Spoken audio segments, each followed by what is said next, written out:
friends. Hi, sleepyheads. Hi, everybody. Long time no see. I hope you're having a good morning, noon, or night. I'm very happy that you're here. I'm very happy to be here. If you've never been here before, my name is Allie. It's been a while since I last posted, but I'm back, hoping to make some more exciting, new ASMR content for you guys.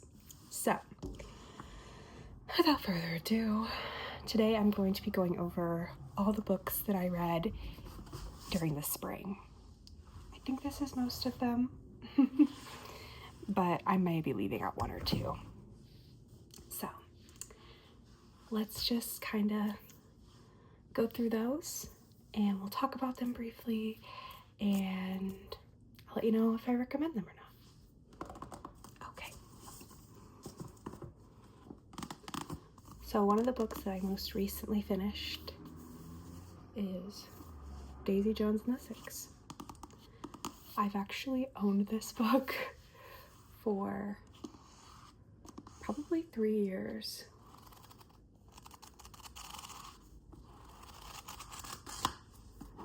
And I just never read it. I don't know why. I think it never was calling to me. But I'm really trying to make an effort of reading my whole physical TBR before I buy any more books. So, this was on that. And I got this, like I said, about 3 years ago. Still have not watched the show, but it's on my bucket list. So, it was a relatively quick read. I enjoyed it.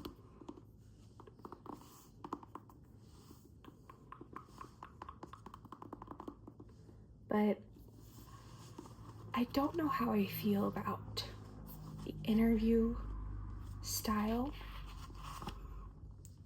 I've never really read a book like that the whole thing was like interview based written, you know, does that make sense?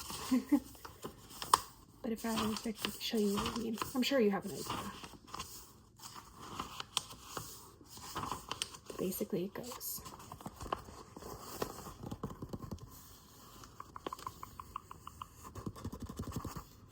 Camera will not focus. Simone, Daisy, so. I gave this a 3.75 out of 5. And basically, if you've never heard of Daisy Jones and the Six, it's a very popular, I guess lit fic would be the best descriptor for the genre. It's about a band in the 70s, and they're supposed to be kind of based on Fleetwood Mac, which Fleetwood Mac is one of my favorite bands, and Fleetwood Mac is very infamous for having a lot of drama when they were writing their album. Rumors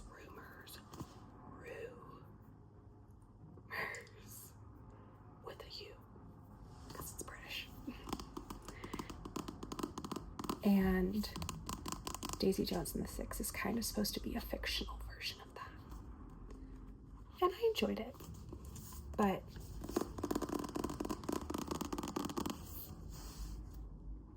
I don't really think it was, other than the band concept, a lot of things were very different, in my opinion.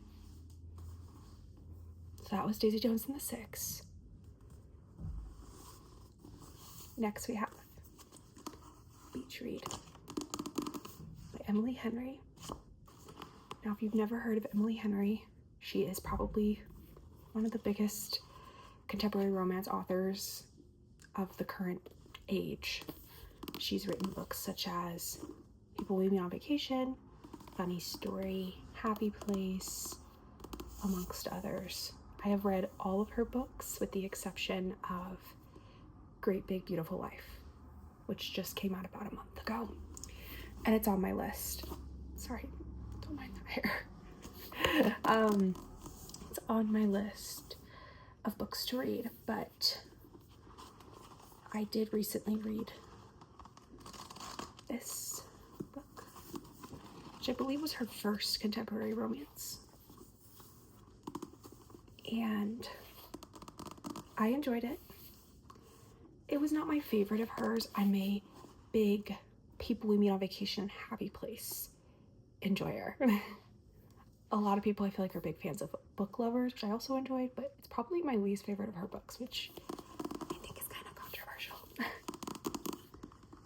But this story talks about two rival writers, kind of like an enemies to lovers.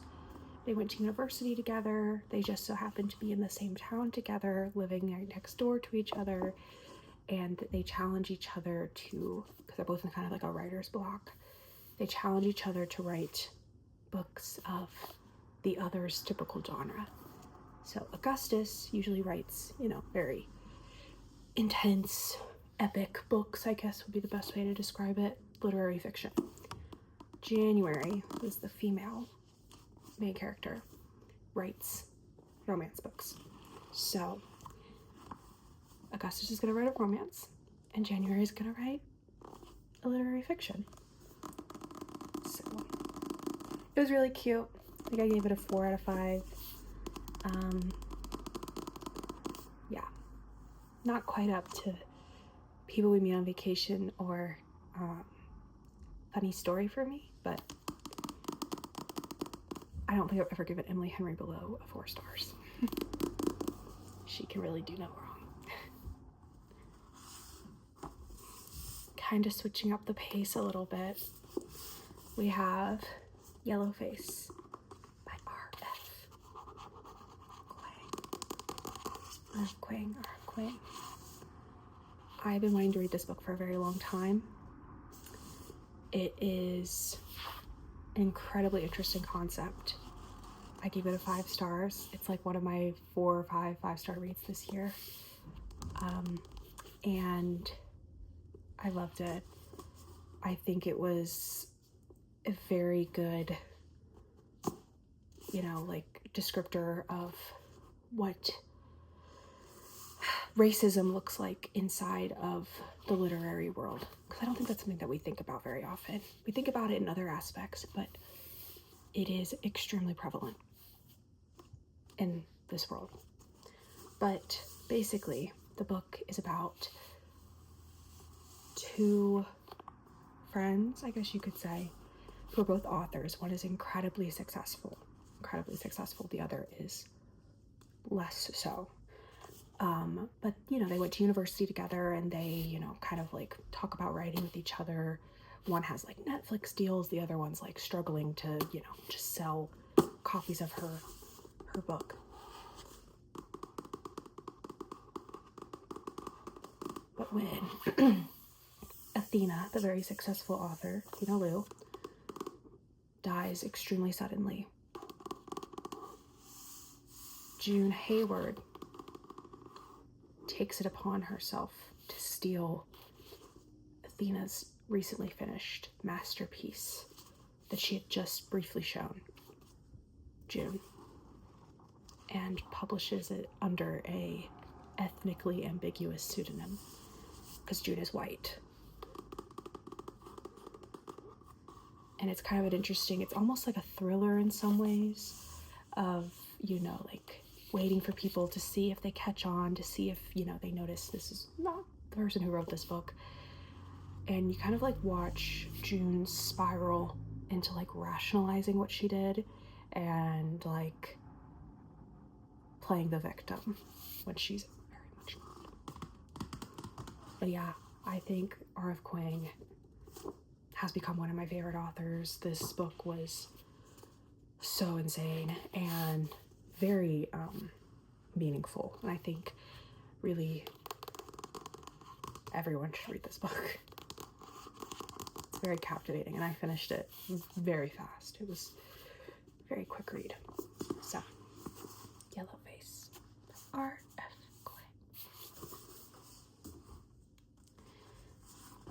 Okay, going back to our contemporary romances, we have Just for the Summer by Abby Jimenez. This was the first book I read by her. It was so, I don't know how to describe it other than just like the male yearning in this book was 10 out of 10. 10 out of 10. She really knows how to write a male who is yearning.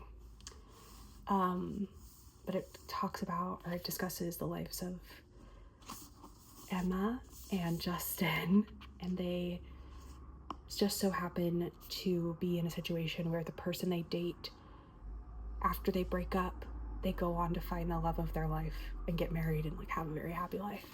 So they want to break that curse, and so they're like, we can date, but like just for the summer. So Emma is a nurse, and she's like a traveling nurse. So she goes and is stationed, I don't know if that's what you call it, but she's working where Justin lives in Minnesota. And they're like, we're just gonna go on 4 or 5 dates. I can't remember if it was 4 or 5. And then have one kiss and then break up, and they'll find their person. Super interesting concept. The book was really cute. I know I'm using that to describe a lot of these books, but I think I gave this a 4.75 out of 5. I will definitely be reading more from her. This is the only book I've read so far.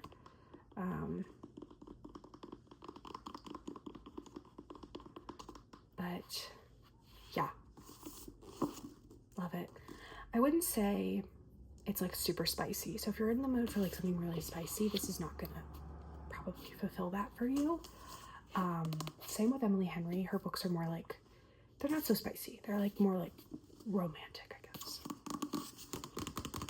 But don't worry, I have spice coming up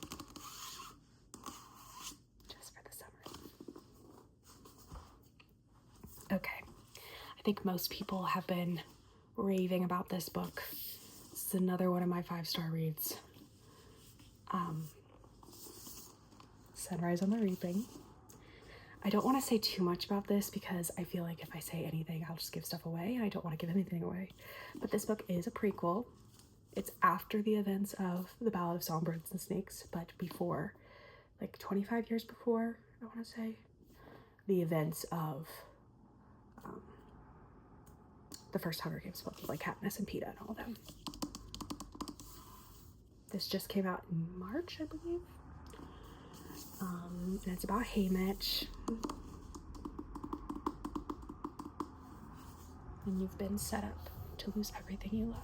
What is there left to fight for? This book truly ruined me. But it was so beautiful. I could cry just thinking about it.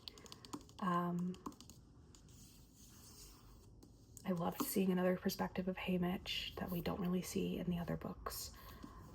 And we kind of understand, we fully understand why he becomes the way he becomes and why he is the way he is in the trilogy.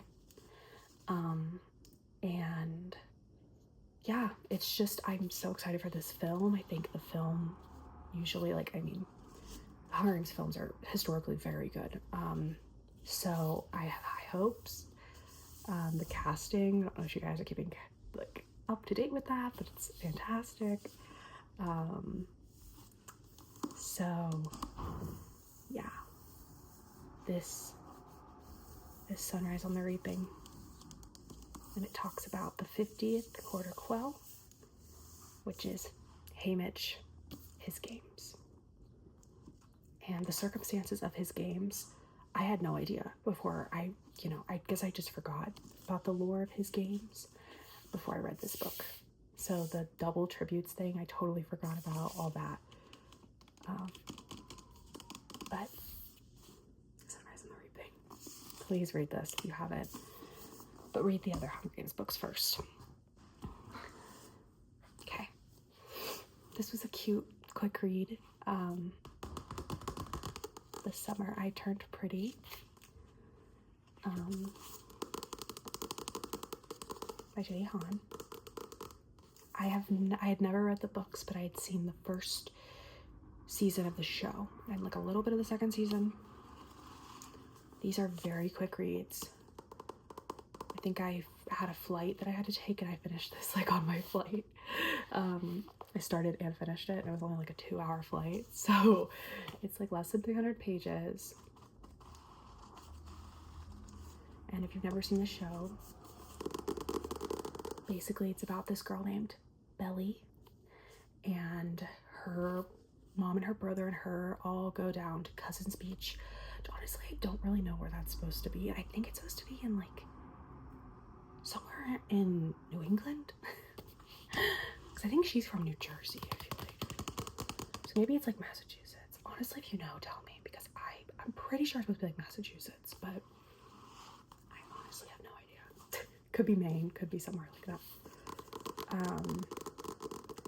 But she's been going to Cousins Beach every year, every summer, since she was a little girl with her mom and her brother, and because her mom's best friend, Susanna or Beck, has a beach house down in Cousins Beach, and her 2 sons, Conrad and Jeremiah, also come with them.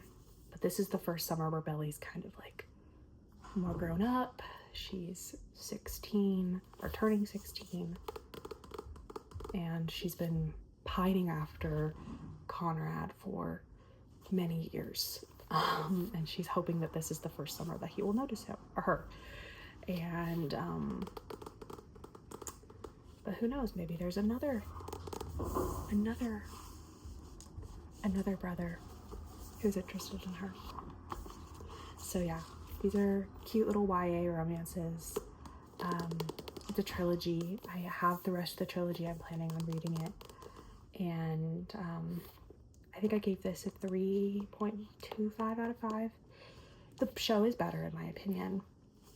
But regardless, these are cute and super quick reads. So if you're looking for something that's, you know, pure fluff and a cute quick read, you'll like this.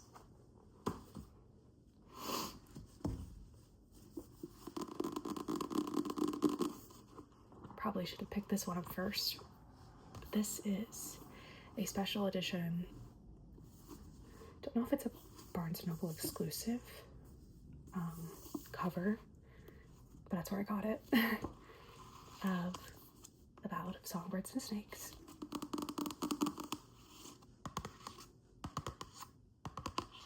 Because I had not read this, and I had wanted to read this before I read Sunrise in the Reaping, which, like, if you want me to be honest, do you need to read this before reading Sunrise in the Reaping? No, like, not really, but it does add a little bit to the story, like little Easter eggs, so that's fun. And you know, I think we all love a good Easter egg. But isn't this cover so pretty? So pretty.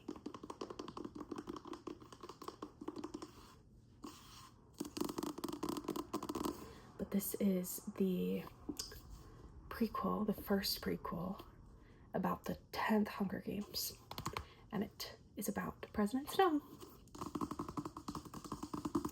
and kind of his beginnings and his descent into madness. That is kind of an interesting part of this book. You kind of get to watch, or I guess read, as he goes further and further and further down the pipeline, and it's crazy, but it talks about him and Lucy Gray Baird, so obviously President Snow is Capitol born, so he does not compete in the Hunger Games, but in the 10th Hunger Games, they decided to give the tributes mentors from the like high school, and like seniors. So Snow was like 18, and he was assigned a mentor, or a mentee, Lucy Gray Baird, and she's like a very thin, very petite, very she's not like a aggressive girl but she's from District 12.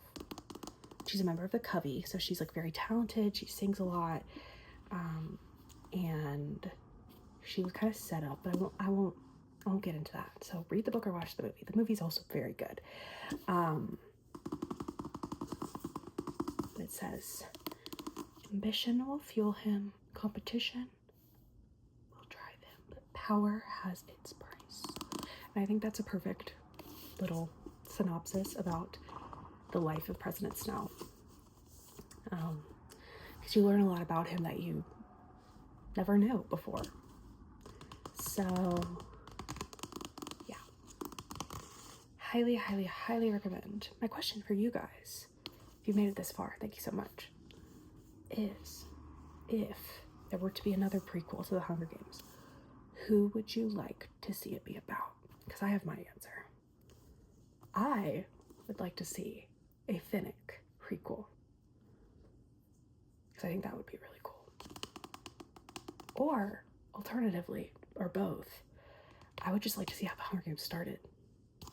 Like how, I know how it started, but like how, you know, the first Hunger Games basically, and the war before that. So I gave this book, I believe, a 4.75 out of 5. So very highly rated.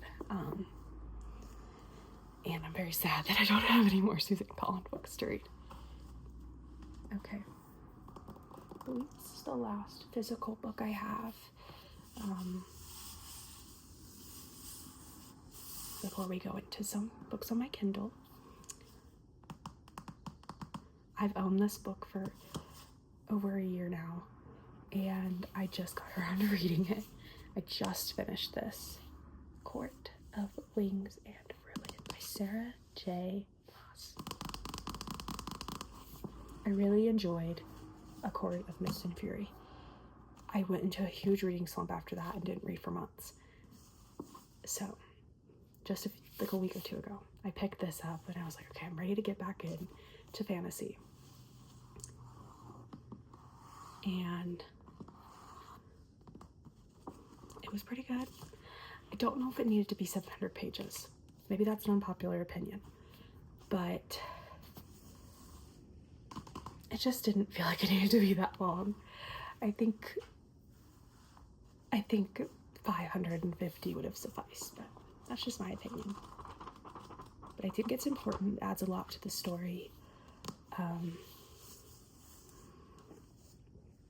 And it's very war heavy, which the first two books, the second one kind of was in a certain extent, but this one's like entirely war. So I gave this a 3.75 out of 5. There were things I really loved about it. There were things I wasn't so crazy about. But for the most part, I enjoyed myself.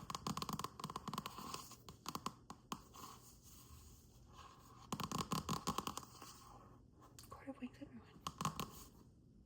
Ruin. Yep. And then I have my Kindle, on which I read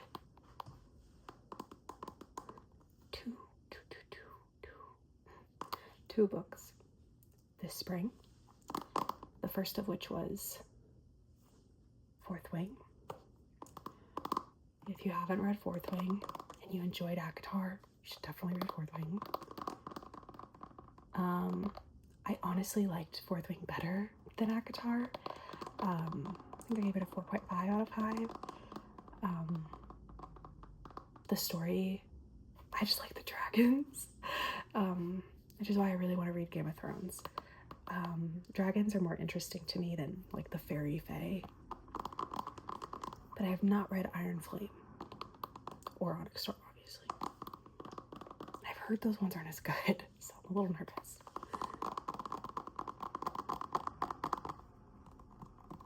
But I just got this Kindle. I feel like it's so satisfying.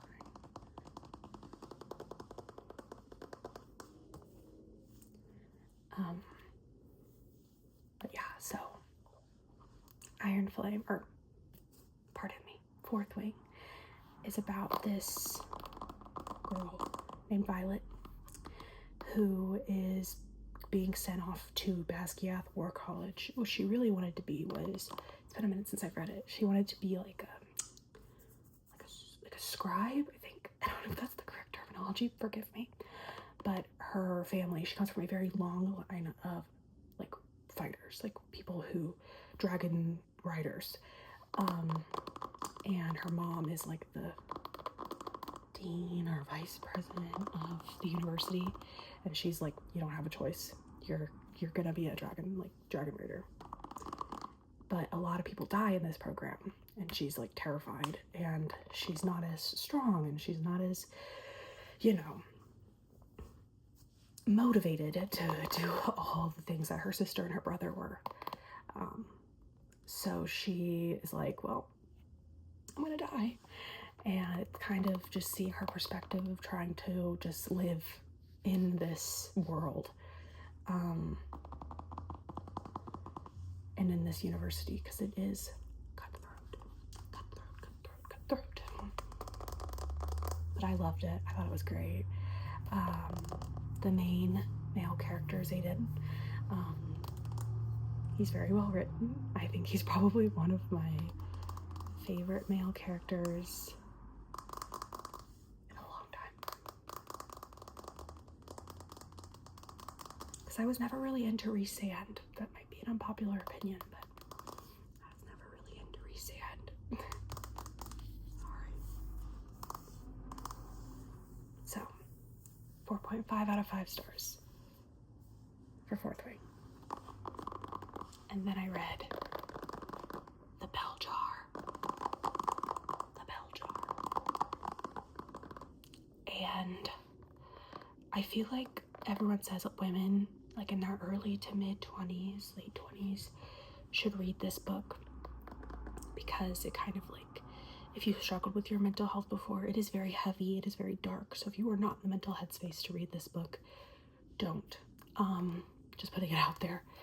I read it when I was like in a very good mental space. It's a very quick read, depending on, how you're feeling.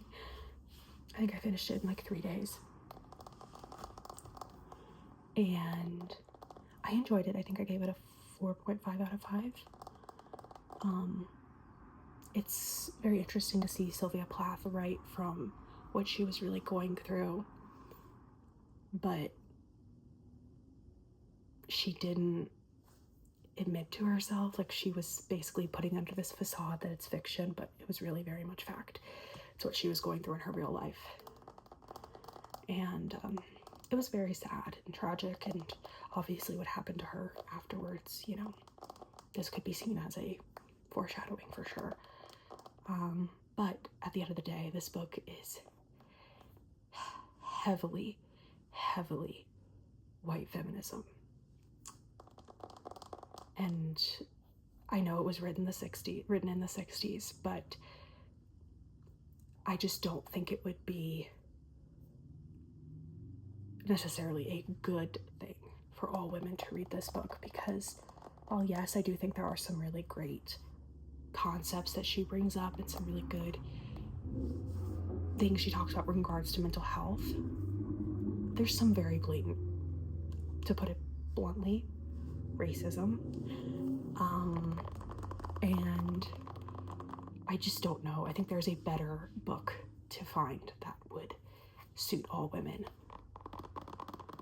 But I didn't really look at it as a feminist book. I looked at it as more of a mental health book, as someone who has had mental health issues in the past.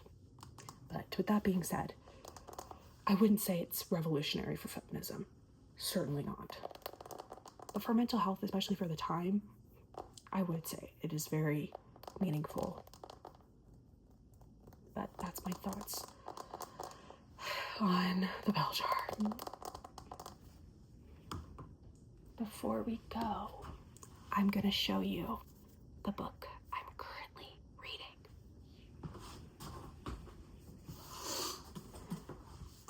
and that is A Court of Silver Flames.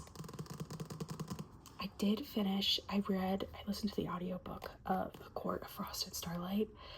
I didn't include it in here because it was very short and I also just didn't really enjoy it, so I decided not to include it. But I am like 10% of the way through A Court of Silver Flames. So let me know if you guys like this book. Don't spoil anything. But I'm looking forward to being done. Not that I want it to be over necessarily, but just like having a series finished, even though the series is not finished. She's still gonna write more, but for the time being.